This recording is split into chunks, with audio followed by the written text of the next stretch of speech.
Congressman Zamora, no? Si Isabel Zamora, grabe. Alam mo yung, actually, pagka kasi, dapat kasi dito sa mga ito, magpa-interview kasi kayo, no? Kailangan handa kayo. Hindi yung nagpapa-interview kayo, pagkatapos ngayon, hindi pala kayo handa sa sasabihin yung pagsisinungaling. Di ngayon, nahuhuli dyan galing sa bibig mo, Congresswoman Isabel Zamora. Talagang ramdam namin lahat, kami, no, na mga Duterte supporters, ramdam namin na kayo ay nakatanggap din ng pera. Okay?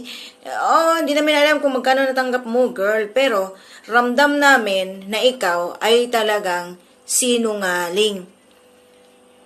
Hindi mo nga halos ma-explain eh. Hindi mo nga halos masagot ang sinasabi ni Karen Davila, tinatanong ni Karen Davila sa'yo, sa kadahilanan na wala ka talagang, wala talaga kayong eksakto na ilalaban kay VP Inday dahil dyan sa impeachment na yan, kundi yung sinasabi ng mga alleged na sinasabi ni Trillanes. Alam naman naming lahat na si Trillanes since pa noong 2017, yan na talaga yung ginagawa niya.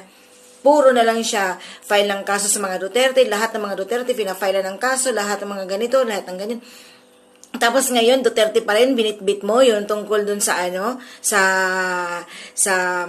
SALN at dun sa bank account, dun sa bank na sa mga bangko na connected ni joint affidavit o joint bank account ni PRRD ni Inday Sara.